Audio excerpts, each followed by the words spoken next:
انت برضو محتاج زي ما انت الصغير عنده مشكله، انت لازم يبقى عندك رؤيه للاماكن الكبيره زي مثلا تعرض السواج الجديده، الكومباوندات والفلل. فلازم يكون عندك موبيليا مخصوص للقصه ديت. ميزه المكان ان احنا نقدر نريح اي عميل اللي عنده فيلا واللي عنده شقه. الانتريه عامل زينا يا دكتور اكرم، بدل في قماشه تلبس الطقم تضيعه. فكره انك انت تختار القماشه المناسبه باللون المناسب للموديل دي مش حاجه سهله. انا مصلحتي ان حاجتي تقعد عندك كل السنين، طول الوقت بتتكلم. انت طول ما حاجتك عايشه هي بتتكلم. العميل ما بيفتكرش ثمنها، بيفتكرها عاشت ولا لا. عميل يضيع لك 10 وعميل يجيب لك 10. فانت الفكر الضيق، فكره ان انا عاوز ابيعه بس، ريح العميل، هي دي اللي بتبوظ. عشان كده انا مش فارق لي النبيع، انا فارق لي نبيع لك بيعه كويسه، بيعه صح.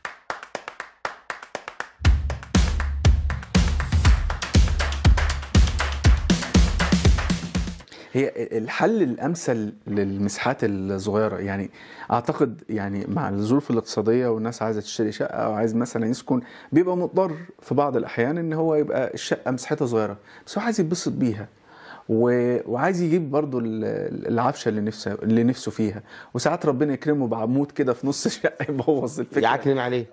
فقول لي ايه الحلول بتاعتك؟ هو ده دورنا اللي انتوا بتعملوها. ليه بقى انا بروح الشقه؟ ايه للموضوع ده؟ ليه انا بروح الشقه؟ يعني مثلا واحنا بنلف في المعرض بنتفرج على الحاجات، العميل عاجبه الاوضه دي، تمام؟ خطيبته تقول لا مش هيكفي، والدي يقول لا اوضتك صغيره، لا مش هتنفع. انا دايما اقول له حبيبي ما تشغلش بالك بالقصه دي، نقي اللي عاجبك وانا مسؤول ان اكيفه لك زي ما انت على مكانك. خلي بالك المشكله مش بس في الصغير، انت فاهم غلط. انت المشكله الاكبر النهارده في الواسع قوي. ازاي؟ هقول لك، ما هو الواسع قوي ده برضو مش عاوز ياخد عفش تبان فيه الشقه كانها مكشوفه، كانها ما اتفرشتش. ايوه صح، تمام. دي مشكله. فانت برضو محتاج زي ما انت الصغير عنده مشكله، انت لازم يبقى عندك رؤيه للاماكن الكبيره زي مثلا تعرض السواج الجديده، الكومباوندات والفلل. لا فيها مساحات كبيره، فلازم يكون عندك موبيليا مخصوص للقصه ديت.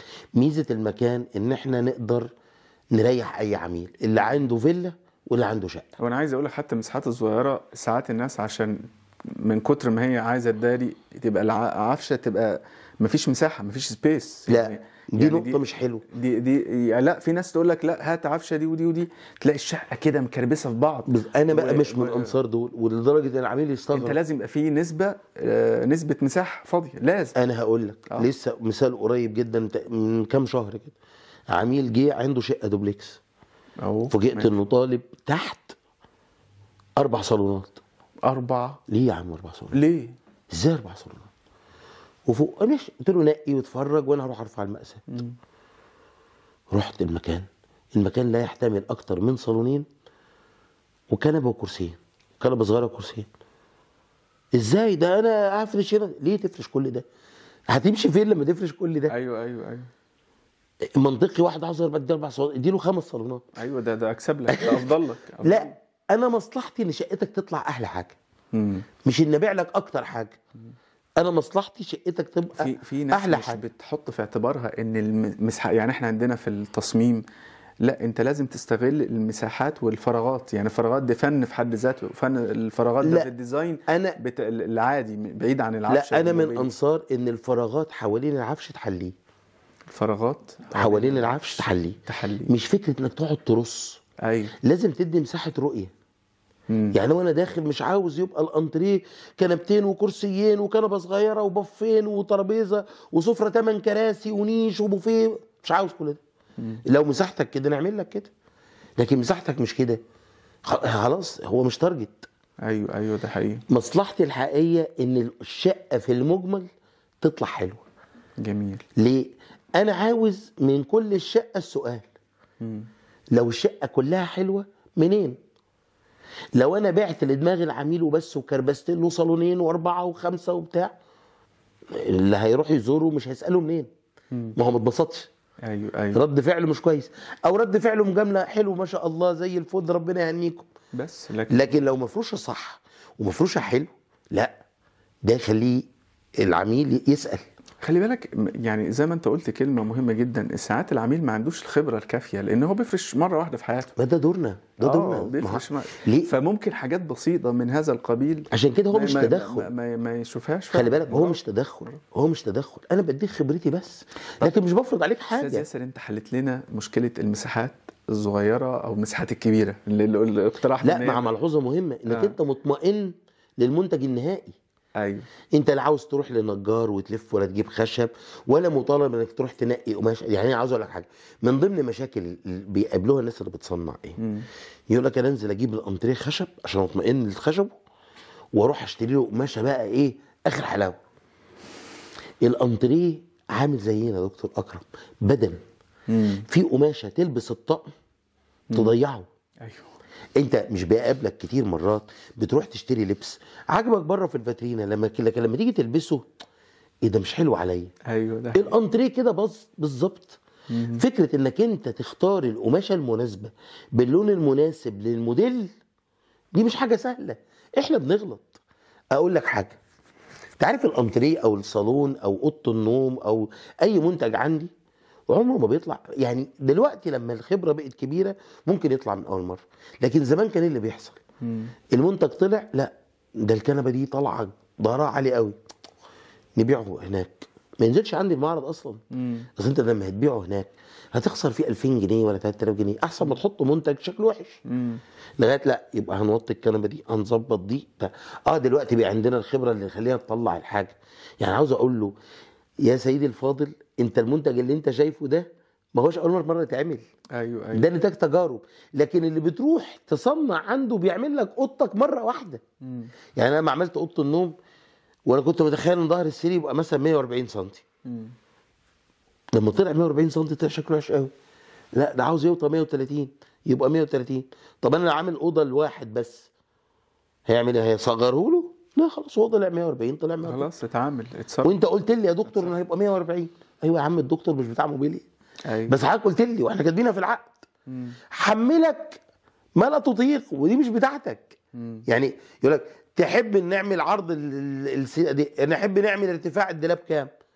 اي واحد عاوز الدولاب اعلى حاجه يقول يعملوا لي السقف، بس انت مش عارف ايه اللي هيحصل. في حين ان هو مثلا لو بيشتغل خشب طبيعي للسقف دي كارثه، الظرف هتدور وتلف وهتتلوي وهتبقى كارثه. ليه مقاسات معينه عشان ما يحصلش ضرر فيما بعد. انا عايز اخدك في حته تانية. انت حلت لنا مشكله المساحات واتكلمنا ان دي تحت الايدين ولازم نحطها في الاعتبار، سواء مساحات قليله او المساحات الكبيره اللي طبعا. احنا اكتشفت ان هي ممكن تبقى مشكلة. لا انت النهارده خلي بالك عندك قطاع كبير في سوهاج من العميل في سوهاج الجديده. بالظبط. طب انا هقول لك حاجه تانية، انا بيبقى عندي سؤال لبتاع سوهاج الجديده بالذات، انت ناوي تعيش ولا ويك اند؟ ولا ويك اند تفرق طبعا. ازاي؟ هقول لك انا، لو انت هتعيش هناك هنفرش بشكل معين. طب انت هتعيش ويك اند، ايه اللي يخليك تاخد اوضه نوم بدلاب 2 متر 80 وتسريحه ومهرجان ب 60,000 جنيه؟ إيه طيب؟ لا احنا ممكن انا بعمل لك كاستمايز او بفصل لك اوضه بسرير واحد 160 واثنين كومودينو والدلاب ل 2 متر والتسريحه يبقى ثمنها زي ثمن اوضه الاطفال اللي هو في رينج ال 40,000 جنيه او ال 37,000 جنيه. ايوه. يعني انا رايح ويك اند، عاوز ايه دلاب 82 انا؟ بالظبط، مش هحط فيه الهدوم اللي هطلع بيها الاسبوع كله ولا. تقول لي يا عم انت مالك؟ بتساله ليه؟ بساله عشان لان انا قابلني ده، ان واحد راح فرش ب 170 180 الف جنيه ويروح ويك اند. طب ليه؟ ما انت مش محتاج ده. اسالك سؤال، هي ال 170 180 ده سعر كبير ولا قليل في الوقت ده؟ متوسط الحاجه يعني كويسه. طب الميزانيات المحدوده ممكن تبقى يعني شقه مثلا، لو حد مثلا لسه بيتجوز جديد وعايز يفرش شقه من انتريه، او يعني انت شايف الميزانيه ممكن تبقى معقوله تبدا بكام؟ لان اصحاب الميزانيات المحدوده مش قليلين دلوقتي. لا بص انا هقول لك حاجه، يعني اصبح الموضوع صعب. انا دايما لما بيجي لي حد عاوز يعمل ميزانيه محدوده بنصحه حاجه مهمه جدا. حاجتين ما توفرش فيهم، اوضه النوم والانتريه. اوضه النوم والانتريه. الانتريه كل الناس بتوفر فيه. لا، اكبر غلطه. ليه بقى؟ انا عملت كده. اوضه النوم ما بتتغيرش. ده معاك، ده تمام. والانتريه النهارده خلاص هو نجم البيت الاول، انت عايش عليه قدام التلفزيون، بتاكل بتشرب بتستقبل ضيوفك، هي بتعمل كل حاجه في الانتريه. دول العنصرين اللي ما ينفعش توفر فيهم. طب ايه العنصرين اللي ما تصرفش فيهم؟ في البدايه اللي ما صرفش السفره. استخدامها قليل. تقدر تقول لي انت بتستخدم سفرة بيتك كم مرة في السنة؟ انا لغايه دلوقتي ندمان ان انا جبت سفرة. اعياد؟ لا، ما لازم ما تكون النيش. لا لازم تكون موجودة. شيء لو عنصر يكون موجود، بس ما تصرفش فيه ميزانية كبيرة. بس ما قعدتش عليه انا معلش، بس ما ينفعش تصرف فيه ميزانية كبيرة. أيوة. انا بتكلم اللي بيعاوز يوفر. كويس. انت حط ميزانيتك كلها الاساسيه. وخلي بالك السفره برضو اسعارها، في اسعار غاليه فيها، في اسعار كبيره. احنا خلي بالك، احنا لازم نفرق يا دكتور بين الميزانيه القليله والميزانيه المفتوحه. ايوه، الميزانيه القليله نفكر كويس. ده والتانيه عندي، يعني انا ميزه المكان، حجم المكان مديني فرصه ان ابيع لكل فئه. ليه؟ مش معنى، وفي نقطه انا دايما بقولها، لان عندنا خط احمر اسمه الجوده.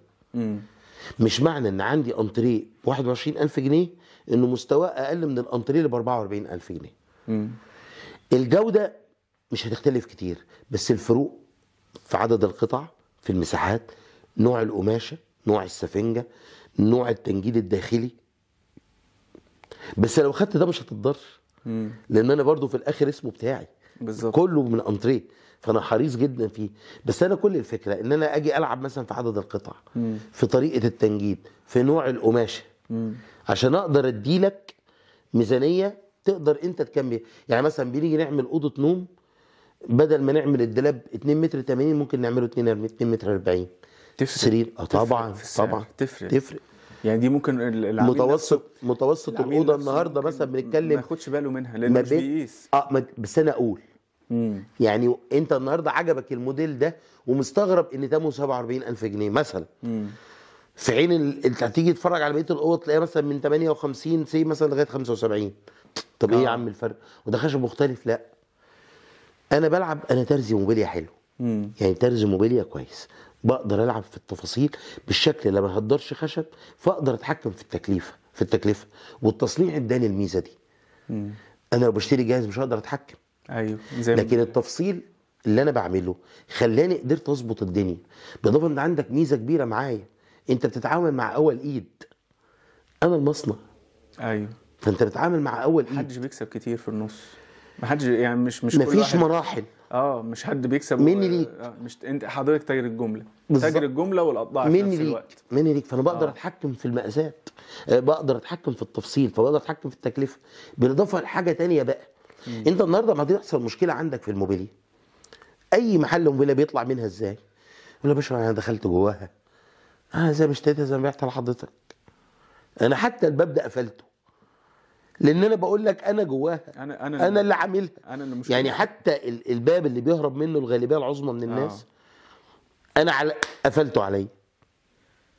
طب يعني معنى كده ما عندناش؟ لا، مفيش شغل من غير مشاكل. ليه؟ وارد انت المكان فيه كذا نجار، فيه كذا استورجي، وارد واحد فيهم يطلع مش كويس. بس الاهم التعامل مع المشاكل وحلها ازاي. الفكره مش في المشكله، المهمه المشكله مش هي المشكله. تعاملك مع المشكله هو الايه. في واحد يرمي المشكله عند العميل واستخدامه وسوء الاستخدام. انت خد بالك انت ازاي؟ لا، احنا ما عندناش. مره انت قلت لي موقف زمان كده كنا مع بعض، وقلت لي ان في حد تقريبا واخد منك اوضه من 10 سنين وراح اتصل بيك قال لك مش عارف المفصلات حصل فيها ايه. لو قال ان ليها سنتين مالهاش غير سنتين، رحت انت يا باشا غيرت له المفصلات، اكتشفت ان الموديل اللي اصلا انا مبطله ليا فتره طويله جدا بدون ما تكلفه ولا مليم. يعني المشكله اللي عند العميل كبيره، عندنا صغيره. والله حلو. انت فاهم انت ازاي؟ وبعدين انا مصلحتي ان حاجتي تقعد عندك كل السنين، طول الوقت بتتكلم. انت طول ما عقدك عايشه هي بتتكلم. يا سلام. ايوه هي بتتكلم، طول ما هي موجوده بتتكلم. العميل ما بيفتكرش ثمنها، بيفتكرها عاشت ولا لا. ده حقيقي. وعلى فكره العميل اللي بيروح يشتري حاجه رخيصه وبتبوظ ما بيلومش نفسه، ما بيقولش ان هو اشترى رخيص، يعني ما اصل اجيبها لا باظت، الله مش عارف ايه، حاسبي الله مش عارف. ايوه. لا العميل مش بيلوم نفسه، وده حقه. اصل معلش بص، الفكره انك لازم تفهم الوسط اللي انت فيه، لازم تبقى مذاكر الناس كويس اللي انت بتبيع لها. الفكره مش بيبيع منتج حلو وخلاص. ما انت النهارده ممكن تجيب منتج بيبيعوا براند غيرك ب 54 وانت بتبيعه ب 44. مش عشان انا قنوع، لا، ولا عشان راجل كويس، لا، انا عارف انا ببيع لمين. انا عاوز ابيع، مش عاوز اتفشخر، مش عاوز ابقى اغلى محل في الوجود. لا، انا عاوز ابيع، شغلانتي اني ابيع. بالظبط. لان انا كمان عندي عنصر صعب شويه، انا بصنع. اللي بيصنع ده طول الوقت محتاج يبيع، لان الصناعه دي مش هتقعد. الصنايعي لو قعد وخد فلوس انت مش هتعرف تاخد منه شغل. فايه الحل؟ لازم يشتغل. طبعا. فدوره الشغل عندي لابد تكون تبقى مهمه سريعه. ما توقفش. ينفع عشان كده انت ما ينفعش تغلس سوري في السعر وتفضل مغلس قدام فتوقف كل الطابور اللي وراك. انت خد بالك انت ازاي؟ ما ينفعش تغلي علشان. هقول لك ليه. انا بشبهها تشبيه كده لطيفه. احنا مجموعه موظفين رايحين نقبض من الشباك، كويس؟ وانا هقف اول واحد اقبض، كويس؟ رخمت انا وانا قدام وقعدت افاصل مع الصراف. كام واحد واقف ورايا بقى عشان يقبضوا؟ كتير. ورايا نجار عاوز يقبض، ستورجي عاوز يقبض، منجد عاوز يقبض، اشراجي عاوز يقبض، عربيه نقل بتنقل الشغل عاوزه تقبض، نجار عاوز يركب، شيال عاوز يقبض. كل دول واقفين ورايا في الطابور. ايوه. لو انا غلست قدام كل دول متعطلين ورايا. فانت لازم تبقى سهل. انا عاوز اعمل لقطتي انا بهدوء وبسرعه عشان انا اطلع والتاني يخش ورايا. بالظبط. واصله لك؟ عشان كده دايما السعر بيبقى منطقي ما هي دي فيهوش مبالغه. هي دي النقطه. عشان كده بيجي. انا عايز اسالك سؤال، هل في ناس مؤخرا دخلوا الصناعه اثروا عليها بشكل ممكن يبقى سلبي؟ يعني طبعا. مؤخرا يعني طبعا. انا بتكلم كده بشكل عام، مش بختص باسماء. العميل معذور. يعني ايه معذور؟ النهارده العميل لما يلاقي صالون ب 80,000 جنيه وخد عليه خصم بقي 50,000 جنيه وبقي ب 50,000 جنيه، معذور. يقول لك فرصه. لن يثق في الصناعه كلها. لا، يقول لك لا، يقول لك بتوع الموبيليا دول. لا معلش، بس العميل معذور. يقول لك يا عم فرصه، ده نازل 30,000 مره واحده. يا عم اللي بتقوله ده لانه بيشتري مره واحده. هو مش على فكره، انا قلت لك زمان مشكله الصناعه بتاعتكم ان العميل غير متجدد. يعني اللي بيشتري مره مش لازم بعد شهر يشتري منك تاني، لا ده عشان يشتري منك تاني يقعد 10 سنين او يجيب ولاده او لا. يجيب. فدي مشكله. لا اسمح لي اقول لك انت غلطان. هقول لك انا النهارده بستخدم العميل بتاعي مندوب مبيعات. هو بقى بيتكلم بشكل ايجابي بس مش كله بيتكلم. لا مش مهم. ان ما قالش كلمه كويسه مش هيقول كلمه وحشه. خلي بالك، عميل يضيع لك 10 وعميل يجيب لك 10. تمام؟ عميل يضيع لك 10 وعميل يجيب لك 10. ايوه. فانت الفكر الضيق، فكره ان انا عاوز ابيعه بس، او اربط سوري لما اطرح معاه صاحبه، ريح العميل، هي دي اللي بتبوظ. عشان كده انا مش فارق لي اني ابيع، انا فارق لي اني ابيع لك بيعه كويسه، بيعه صح. عاوز اقول لك حاجه ومفاجاه. ايه هي؟ اللي مش بيقتنع بالحوار وبيسيبني ويروح عند واحد تاني ينفذ له كلامه وخلاص، بيرجع لك. لا، بيبيع لك اكتر. لان التجربه بتخليه يشوف كلامي اللي انا قلته له على الواقع، يقول لك الراجل ده كان عنده حق. ده بيبيع لي اكتر. انت خد بالك؟ بيبيع لي اكتر لان التجربه هي اللي علمته اكتر. انا خسرت عميل فعلا، البيعه خسرتها خلاص، بس كسبت موقف. كسبت عميل يتكلم عني كويس.